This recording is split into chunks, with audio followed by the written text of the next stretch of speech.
സുഹൃത്തുക്കളെ, ഈ ഇന്ത്യ സഖ്യം എന്ന് പറയുന്ന സാധനം ഒരു ചാപ്പിള്ളയായിട്ട് മാറുന്ന കാഴ്ച നമ്മൾ കുറെ നാളുകളായിട്ട് കണ്ടുകൊണ്ടിരിക്കുക. പ്രതിപക്ഷമില്ലാത്ത ഒരു രാജ്യം എന്ന് പറയുന്നത് വലിയ അപകടമാണ്. ഇപ്പൊ കേരളത്തിലാണെങ്കിലും പ്രതിപക്ഷം ദുർബലമായതിന്റെ ഭാഗമായിട്ടാണ് ഈ ഏകാധിപത്യ പ്രവണതയിലേക്ക് പിണറായി വിജയൻ പോകുന്നത്. കേന്ദ്രത്തിൽ ഇതുവരെ ജനാധിപത്യപരമായി പ്രവർത്തിച്ച BJPക്ക് 400 സീറ്റോ ഇതിന് മുകളിലോ ഒക്കെ അവരുടെ സഖ്യത്തിന് കിട്ടുകയാണെന്നുണ്ടെങ്കിൽ ജനാധിപത്യത്തിന്റെ അവസാനമാണത്. നരേന്ദ്രമോദിയും അമിത്ഷായും ഒക്കെ ഏകാധിപത്യങ്ങളായിട്ട് മാറും. സ്വാഭാവികമാണത്. ആരും ചോദ്യം ചെയ്യാനില്ല എന്നുള്ള അവസ്ഥ വരുമ്പോൾ അതുകൊണ്ട് പ്രതിപക്ഷം ശക്തമാകണമെന്ന് ആഗ്രഹിച്ചിരിക്കുന്ന ആൾക്കാരാണ് നമ്മളൊക്കെ. ജനാധിപത്യത്തിൽ വിശ്വാസമുള്ള എല്ലാ മനുഷ്യരും ആഗ്രഹിക്കുന്ന. പക്ഷെ അതിന്റെ സാധ്യതകൾ മുഴുവൻ ഇല്ലാതാക്കുന്നത്. ഇപ്പോൾ തെരഞ്ഞെടുപ്പ് തന്ത്രജ്ഞനായിട്ടുള്ള പ്രശാന്ത് കിഷോർ കോൺഗ്രസിന് വേണ്ടി കുറെ കാലം പണിയെടുത്തതാണ്, മറ്റു പലർക്കും വേണ്ടി പണിയെടുത്തിട്ടുണ്ട്. പ്രശാന്ത് കിഷോർ പറഞ്ഞത് അവസരങ്ങൾ മുഴുവൻ നഷ്ടപ്പെടുത്തി കളഞ്ഞതാണ് ഇന്ത്യ സഖ്യം, കോൺഗ്രസ് പ്രത്യേകിച്ചും എന്നുള്ളത്. മമതാ ബാനർജി ആദ്യം തന്നെ തലതിരിച്ചു നിന്നു. അവിടെ കോൺഗ്രസും CPM കൂടെ സിദ്ധാർത്ഥ ശങ്കർ റേയെ പരാജയപ്പെടുത്താൻ വേണ്ടി നിന്നിട്ട് അങ്ങനെ ഉണ്ടാക്കിയെടുത്തൊരു പാർട്ടിയാണ് CPM. അന്ന് അവരെ എതിർത്ത കോൺഗ്രസിനോട് ഇപ്പൊ അവര് ദില്ലിയിൽ കോൺഗ്രസിന്റെ ഭരണം തൂത്തെറിഞ്ഞു വന്നതാണ് അരവിന്ദ് കെജ്രിവാള്. അവരിപ്പോ സഖ്യം അവിടെ. ഇവിടെ അവർ ബംഗാളിൽ ഇവർ രണ്ടു കൂട്ടരും കൂടി സഖ്യം. ഈ മമതാ ബാനർജി സെപ്പറേറ്റ് മത്സരിക്കുന്നു. ഈ കൂട്ടത്തിലൊന്നും കിട്ടുന്നില്ല.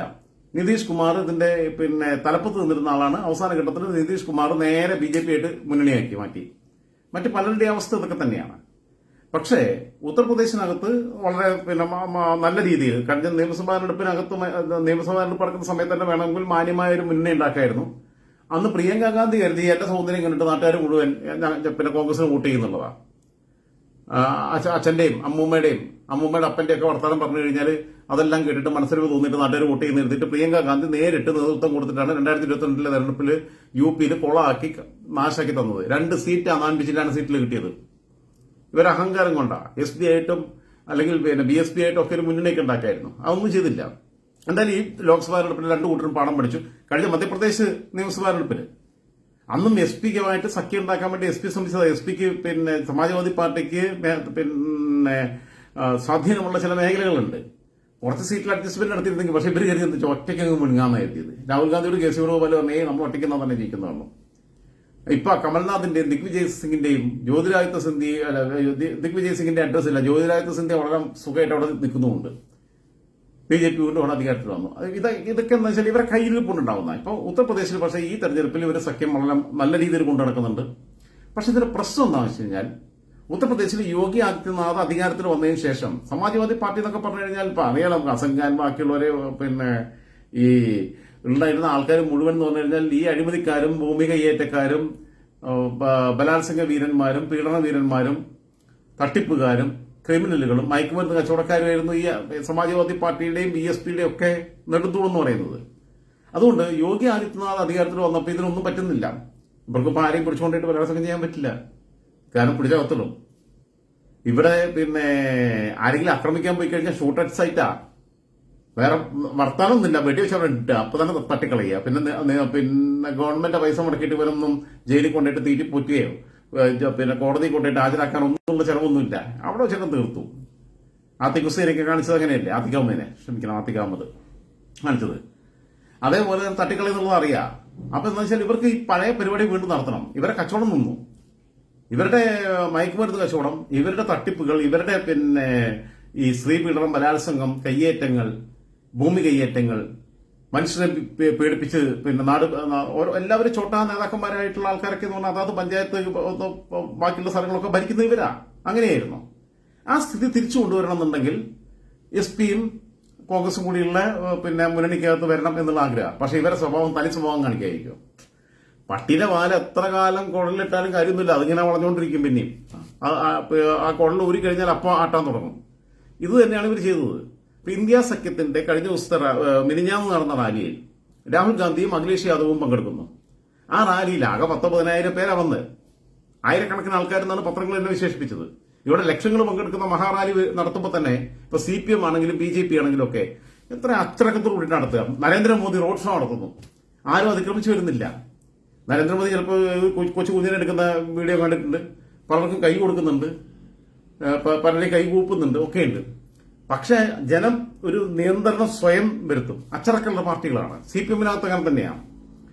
CPM-നകത്ത് ഇപ്പോൾ പിണറായി വിജയൻ വരുമ്പോഴത്തേക്ക് വാരിക്കടക്ക് പൊട്ടിച്ചിട്ട് അടിയും പോവുക. പക്ഷേ ഇവിടെ സംഭവിച്ചത് രാഹുൽ ഗാന്ധിയും അഖിലേഷ് യാദവും പങ്കെടുത്ത യോഗത്തിനകത്ത് ഈ ക്രിമിനൽ സ്വഭാവമാണുള്ളവരെ ബേസിക്കലി ഇവരുടെ അണികൾ എന്ന് പറയണേ, ഈ യോഗം കേൾക്കാൻ വന്നവര് ഇവര് ആകെ കിടന്ന് ബഹളം ഉണ്ടാക്കി ബാരിക്കേഡെല്ലാം തകർത്ത് സ്റ്റേജിലേക്ക് കയറി ഒരു അക്രമത്തിന്റെ ഘട്ടത്തിലേക്ക് പോകും തോന്നിയപ്പോ, ഇവരുടെ ജീവന സുരക്ഷ ഉണ്ടാവില്ല എന്ന് തോന്നിയപ്പം അവര് രണ്ടുപേരും പ്രസംഗിക്കാതെ അവിടെ നിന്ന് മടങ്ങിപ്പോയി.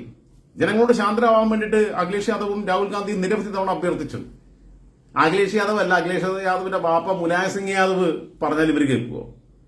രാഹുൽ ഗാന്ധിയുടെ ബാപ്പ രാജീവ് ഗാന്ധി കുഴിമാടത്തുനിന്ന് എഴുന്നേറ്റ് എന്ന് പറഞ്ഞാൽ ഇവർ കേൾക്കുവോ? കാരണം ക്രിമിനലുകളാണ്, അവർക്ക് അച്ചടക്കമൊന്നുമില്ല. അവർ വേറെ രീതിയിൽ, കാരണം വെള്ളം അടിച്ചിങ്ങനെ വന്നിരിക്കുകയാണ്. ഞാനൊക്കെ വെള്ളം അടിക്കുന്ന ആളാണ്, അതൊക്കെ വേറെ കാര്യം. പക്ഷെ ഇവര് വെള്ളം അടിച്ച് അലമ്പുണ്ടാക്കി അങ്ങനത്തെ മാത്രമേ ശീലിച്ചിട്ടുള്ളൂ. പറ്റിയ അവർ ഇതൊക്കെ ഉണ്ടാക്കിയിട്ട് പിന്നെ ഈ സ്ത്രീകളെ ആരെങ്കിലും അവിടെ തട്ടിക്കൊണ്ടാൻ പറ്റുമെന്ന് നോക്കും. പക്ഷെ യോഗിനെ പഠിച്ചിട്ട് ചെയ്യില്ല. ഇവർ യോഗത്തിലൊക്കെ വരുന്ന വേറെ ഉദ്ദേശങ്ങളില്ല. അങ്ങനെ അവസാനം അഖിലേഷ് യാദവ് പ്രസംഗിച്ചില്ല, രാഹുൽ ഗാന്ധി പ്രസംഗിച്ചില്ല. ഇവർ രണ്ടുപേരും സ്റ്റേജിൽ വെച്ച് തന്നെ ചർച്ച നടത്തിയിട്ട് നമുക്ക് തിരിച്ചു പോകാം എന്ന് തീരുമാനമെടുത്ത് തിരിച്ചുപോയി. ആ യോഗം പിരിച്ചു വിടേണ്ടി വന്നു. അതിനുശേഷം അത് മിനിഞ്ഞാന്ന് ഇന്നലെ നടന്നത് UP-യിലെ അസംഘട്ടില് നടന്ന പൊതുയോഗം. ഇന്ത്യ സഖ്യത്തിന്റെ യോഗമാണ്. പക്ഷെ രാഹുൽ ഗാന്ധി പങ്കെടുത്തിട്ടില്ല, അഖിലേഷ് യാദവാണ് പങ്കെടുത്തത്.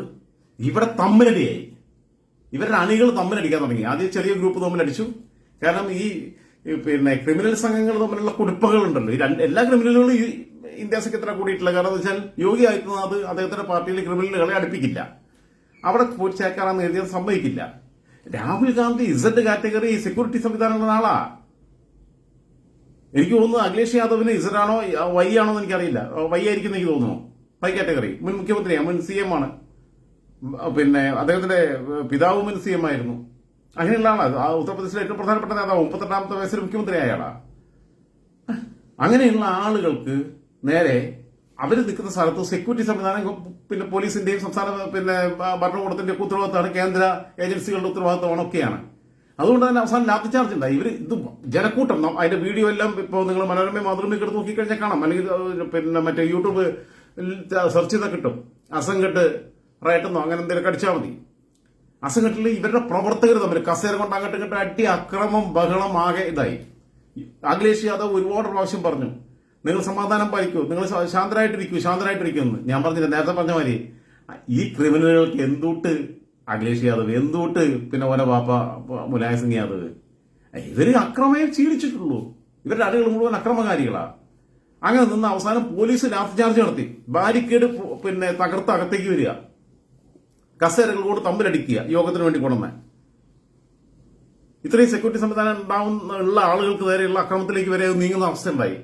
പോലീസ് ലാത്തിചാർജ് നടത്തി. അതിന്റെ എല്ലാം വീഡിയോ ഇപ്പോൾ വൈറലാണ്. അപ്പൊ ഞാൻ പറഞ്ഞു വന്നത്, ഉത്തർപ്രദേശിലാവട്ടെ ബീഹാറിൽ ഒവൈസി എന്ന കിഷൻഗഞ്ച് മേഖലയിൽ പിന്നെ ഇവരുടെ വോട്ട് സ്പ്ലിറ്റ് ചെയ്യിക്കും. ഒവൈസിയുടെ സ്ഥാനാർത്ഥി അവിടെ നിൽക്കുന്നുണ്ട്, നമ്മുടെ ഹൈദരാബാദിലെ.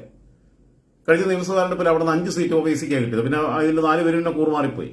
ആ 5 സീറ്റ് മാത്രമല്ല 17 സീറ്റിൽ ഒവൈസി സ്ഥാനാർത്ഥികളെ നിർത്തി അവർ പിടിച്ച വോട്ട് കൊണ്ടാണ് പലയിടത്തും കോൺഗ്രസ് സഖ്യത്തിന് പിന്നെ നിലം തൊടാൻ പറ്റാതെ പോയത്. ഇവരുടെ വോട്ടാണ് സ്പ്ലിറ്റായി പോയത്.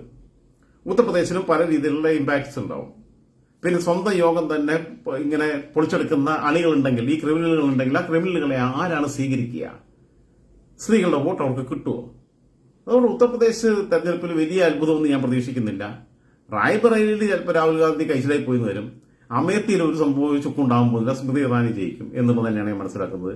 കാരണം അമേത്തിയിൽ ജയിക്കുമെന്ന ആത്മവിശ്വാസം ഉണ്ടായിരുന്നെങ്കിൽ എന്നെ തോൽപ്പിച്ച സ്മൃതി ഇറാനിയെ ഞാൻ തോൽപ്പിക്കും എന്ന ആത്മവിശ്വാസത്തോടെ രാഹുൽ ഗാന്ധി അവിടെ തന്നെ മത്സരിക്കുന്നു. എന്തായിരുന്നാലും വയനാട്ടുകാരെ ഇമ്പിച്ചു ഓക്കെ, ആദ്യത്തെ അഷ്ടം ഞാൻ പറയുന്നില്ല എന്നേ ഉള്ളൂ. ശരിയെന്നാ. എന്തായിരുന്നാലേ ഇങ്ങനെയൊക്കെ പോകുമ്പോൾ ഭയങ്കര സങ്കടമാണ്. ഞാൻ പറഞ്ഞല്ലോ, ഏകപക്ഷീയമായ ഒരു പാർട്ടി ഭരിക്കുന്ന ജനാധിപത്യ വ്യവസ്ഥിതി അത് ജനാധിപത്യം അല്ലാതെയായി മാറും. അത് ഏകാധിപത്യത്തിലേക്ക് പോകും.